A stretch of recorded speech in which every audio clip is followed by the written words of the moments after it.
funny that when most people are presented with a new opportunity, a new experience, their mind automatically jumps to the no-can-do, the negative side? Hello, I'm Carla, psychotherapist and mindset coach, and on this channel, I help you get unstuck and reach your goals by exploring topics that shift your mindset so you can live your highest potential. We are continuing the reading of The Science of Personal Achievement from Napoleon Hill. We are still on the introduction entitled Burning Desire. We are on the section of destiny, so let's dive in. And we're continuing the origin story of Napoleon Hill. It's a really great story if you haven't heard it before, of where he grew up. He was a young reporter, how he met Andrew Carnegie, and how he was commissioned to interview 500 of the most successful people to come up with the philosophy of success and all of the success principles that are throughout all of his books. So Napoleon Hill just told us about how he had to make a decision, a yes or a no, in 60 seconds, and Andrew Carnegie was holding the stopwatch under the table unbeknownst to young Napoleon. And he goes on to talk about destiny. I was ready to go back to Washington, but then Mr. Carnegie said, if you don't get anything out of your trip except what I'm now about to tell you, it might well change your entire destiny, and through you, the destiny of many other people. Napoleon, 20 years is a long time, and I have given you a pretty tough assignment, and you have accepted it. I want to warn you now that you're going to have many temptations along the way, long before you complete your 20 years of research to quit, because that's the easiest thing that the weakling can do is quit. I don't think you're a weakling. If I'd have thought so, I would not have given you the opportunity. But I do know that you need something to bridge over your temptations to quit if and when they do come. I'm now going to give you a formula that will enable you to condition your mind so fairly that nothing in the world can stop you from going ahead and completing the task to which I have assigned you. I was recording all he said in shorthand. He then said, I want you to write very slowly, and I want you to underscore every word that I speak now. And here's the message I want you to repeat to yourself at least twice a day, once just before you go to bed at night, and once after you get up, looking at yourself in a mirror. You're talking to Napoleon Hill now, mind you. And here's what you say to him. Andrew Carnegie, I'm not only going to equal your achievements in life, but I'm going to challenge you at the post and pass you at the grandstand.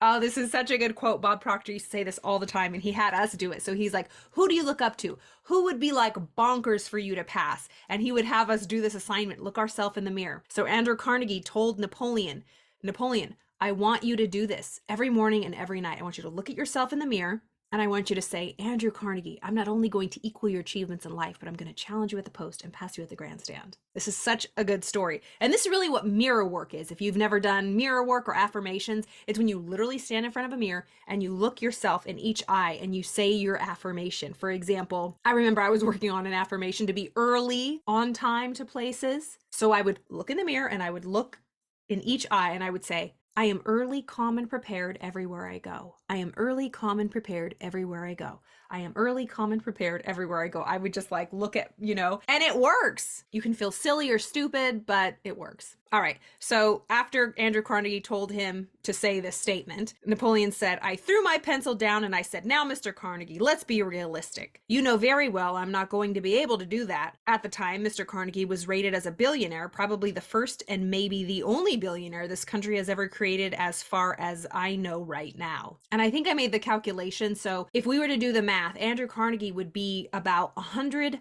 billion more than Elon Musk is today. So this was some serious money.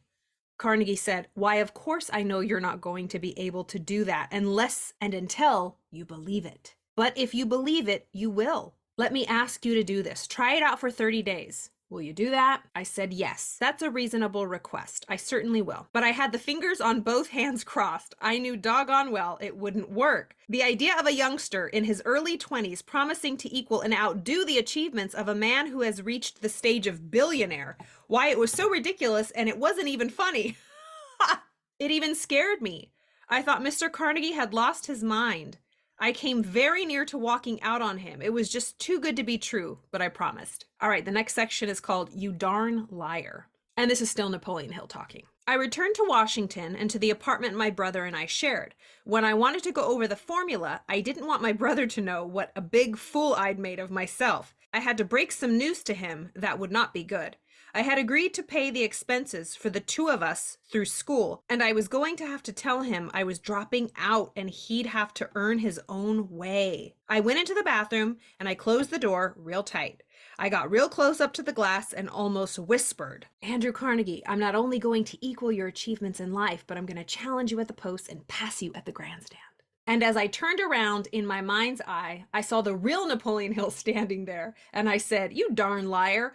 Only darn is not the word I used. It was a much more definite and stronger word." And I felt like a fool, like a thief, saying a thing like that, a farce. And that's just what it seemed like. But I thought, well, after you promised Mr. Carnegie, go ahead and try it for the first week. For the first week, my attitude made me feel like I was doing something foolish. And then all of a sudden, about the beginning of the second week, something inside of me said, why don't you change your mental attitude about this? Do you realize that Andrew Carnegie is the richest man in the world? That he is known all around the world as the best picker of men in the world? And if he chose you to do a job like this, he must have found something in you that you didn't know was there.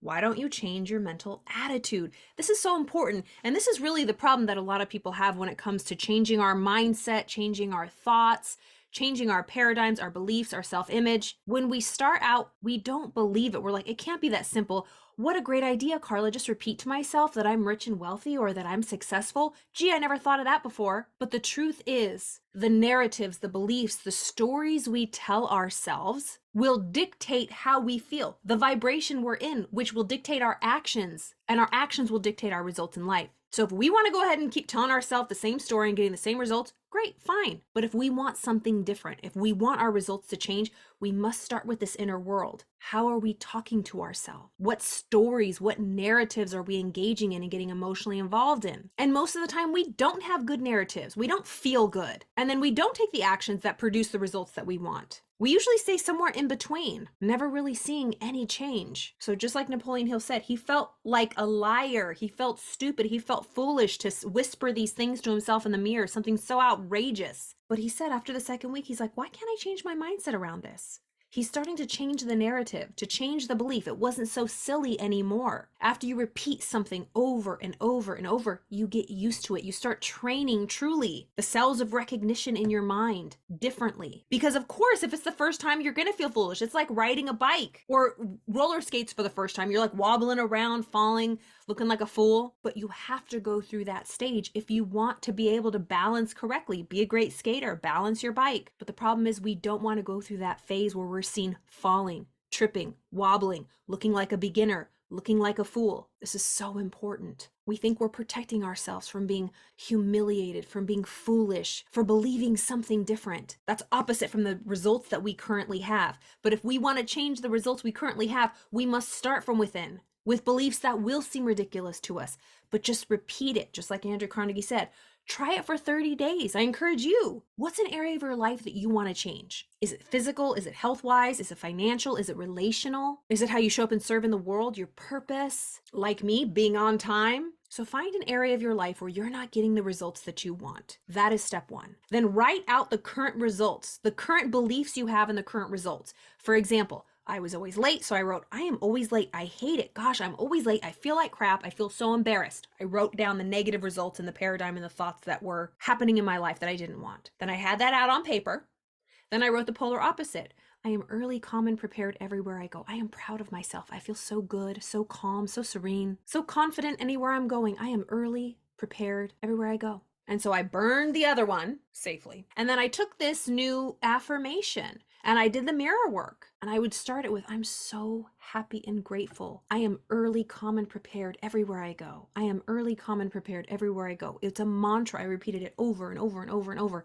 And honestly, it took a few weeks, but it really did. I was like, because at first I'm like, girl, you always late. No, you ain't. Just like Napoleon Hill said, it was ridiculous. It was silly. People would make jokes. It was like an identity. It was like my signature. It's like, we know Carla's going to be late, but that's not what I wanted in my life. It didn't make me feel good. So we have to proactively change it through things like this. So important. Auto-suggestion, as Napoleon Hill calls it. So follow those steps for 30 days. What area do you want to change in your life? Write down the negative result and the feelings, then write the polar opposite, trash the old one, and then repeat the new one for 30 days in the mirror when you're brushing your teeth, morning and night. Try it out. What have you got to lose? All right, so he's saying all of a sudden that he realized maybe I should just change my mental attitude about this, and I started to change my mental attitude. If I hadn't had done so, I wouldn't be sharing all of this with you today, and I wouldn't be talking to millions of people in this and other countries of the free world through my books. Isn't that the truth? What could you accomplish? What can I accomplish if we just changed our mental attitude about things? If I hadn't changed my mental attitude and become positive instead of negative, my life would be so different. My goodness, this is so true. If you haven't heard it before, I want you to look up on YouTube. It's a free video from Earl Nightingale. I believe it's from the Lead the Field program, but the video is called The Magic Word, Earl Nightingale. Look up Earl Nightingale, The Magic Word. The magic word is attitude. And it's like a 12-minute audio that Bob would have us listen to. It's all about attitude. So listen to it first thing in the morning, every day for like a month at least. And it's all about changing our attitude about things. Life is going to happen, but we have control over our attitude. When I'm sick, I can have a bad attitude about it or a good attitude about it. And you might be like, girl, how can you have a good attitude about it? It's like, well, I know this will pass. I have a home, I have soup to eat, I can rest and relax. I can go to the doctor and get help. This is downtime. Maybe I should rest and relax right now. Maybe it's my body needing more rest. It takes work to have a good attitude about things, but it's better than just like succumbing to the terribleness of it. It's like, it's a choice. We really do. Happiness and a positive mental attitude is a choice. I started repeating the formula in earnest, and by the end of the month, I not only believed that I could catch up with Mr. Carnegie, but I knew I would exceed his achievements. Wow. And believe you me, when I tell you that I have long since attained that objective, and I'll tell you why I've attained it. There's a quote down here. It says, action is the key to success. Action, taking action is the key to success. Okay, so he said, I'll tell you why I've attained it. Mr. Carnegie gave me the opportunity to help make about 20 or 25 millionaires worldwide. But that's not the main claim for my having outranked Mr. Carnegie. What is more important is that I brought men and women together in a spirit of understanding, which hadn't existed. I've helped men and women become successful in all walks of life. I have saved men and women from suicide by helping them find themselves.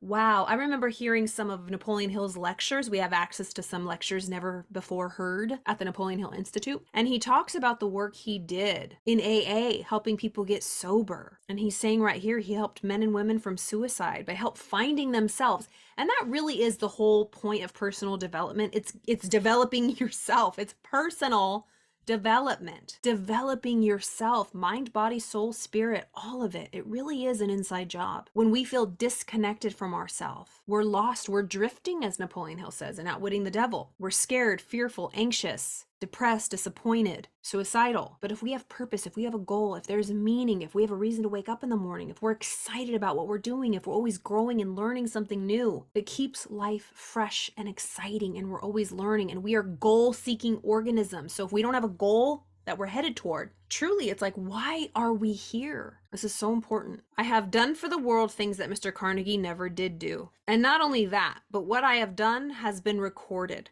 It's been tested. It's been taken to a free world, and it's going to benefit millions of people who are not yet born. Yes, sir, it has. You can benefit as well when you apply the principles shared in this book. Action is the key to success. First, let's look at the foundation of the philosophy and an overview of what you'll read throughout this book. All right, this is the last part I'm going to read today of the intro. The first philosophy of human achievement. Stated as briefly as possible, the philosophy is the organized know-how of those who have done the most to develop and stabilize our great American way of life and our system of free enterprise. Mr. Carnegie gave away most of his money before his death, but he entrusted to me what he said was the greater portion of his riches, which consisted of the means by which he acquired his wealth, and committed me to devote my life to taking this knowledge to the people of the world. Knowledge is the one quality without which no one may achieve noteworthy success in any calling. Let's read that again. Knowledge is the one quality without which no one may achieve noteworthy success in any calling. And I may add, it was a quality I did not know I possessed until it was disclosed by the searching mind of the great Andrew Carnegie.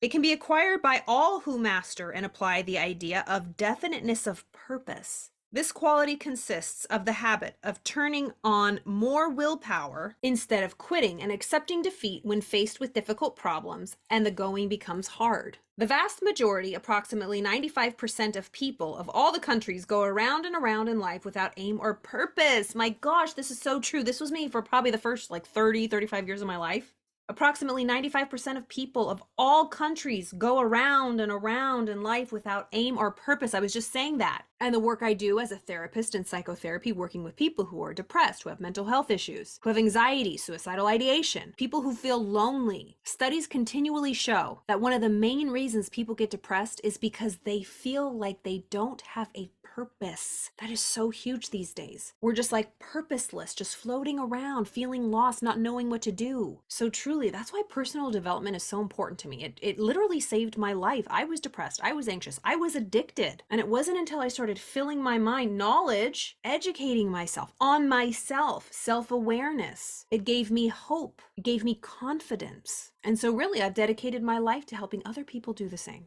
All right, so approximately 95% of people of all countries go around and around in life without aim or purpose. They drift with the circumstances of life, good or bad, whereas successful individuals create their own circumstances and ride them to victory. Wow, that is so important. It's like, are you a drifter or are you a leader? Are you a drifter in your life or are you the leader of your life? Do you know where you're going? Most people, they just drift around letting life, the circumstances of life, the weather, the circumstances, their family, people they can't control, good or bad, dictate where they end up. Or the successful people, they create their own circumstances. They take control and they lead their life and they ride them to victory. The path to greatness may not be easy, but that's to be expected. What you might not expect is the source of some opposition.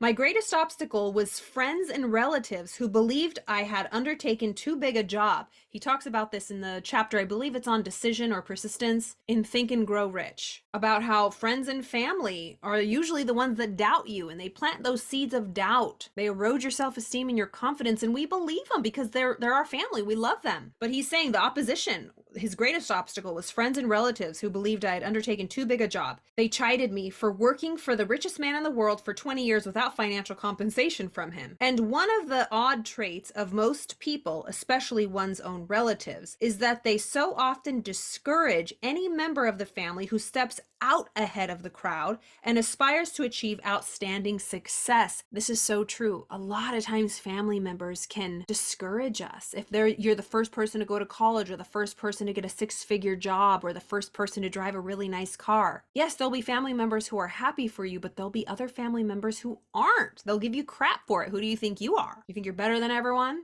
So people's own relatives, they discourage the person who steps ahead of the crowd and aspires to achieve outstanding success. Because if you achieve outstanding success, you're making them look bad. Let's be honest. Now, you don't have to undertake this journey alone. In fact, one of the principles you're about to discover underscores the importance of a support group that uses the mastermind principle. Ooh, this is so good. I actually just posted on my social media the other day. I'll show you a little video. So I'm a part of a mastermind group of 3 beautiful women. So there's 4 of us. We meet every Monday morning at 8 a.m. We're spread all across the country. And yesterday in our group, we were like speaking affirmations over one another. Look at this. I made a little reel about it. It's so good. Look at this. Inspirational woman. Every word you speak cuts right to the truth. Your words resonate so deeply with people, you change them on levels they have never experienced in their entire lives. You have such an incredible authority, but people feel that wisdom and that love and that light that you just... Oh, it's so good. But that post was on the mastermind. And if you want to follow me on Instagram, I have a lot of fun reels there. But it was the power of the mastermind, of joining with like-minded people who believe in you, who support you. And oftentimes it's not family and friends. So the Mastermind Alliance is so important. You don't have to do this alone. I have helped achieve my personal goals through a Mastermind Alliance with 2 people who gave me encouragement when the going was tough. Mr. Carnegie, my sponsor, and my stepmother, who was the only member of my family who believed I would endure through 20 years of rough going. All right, that was the end of today's reading. We are going to finish this introduction on Burning Desire. He has a few more sections: friendly alliances, our 2 personalities, and 12 great riches of life. Oh, this is so good. And then, my friends, we will dive into chapter 1, definiteness of purpose. I'm really excited. This might take a long time, so this might be a journey for us all for a while. I'm here for it. I hope you're enjoying this as much as I am. Again, if you are a Napoleon Hill fan or you're interested in personal development or you want to begin your personal development journey or you have any questions, I am a certified coach at the Napoleon Hill Institute. I offer 30-minute free coaching calls. All the information is below. Please reach out. I would love to help you. This is my passion. I love doing this. Again, thank you for watching and I will see you next time.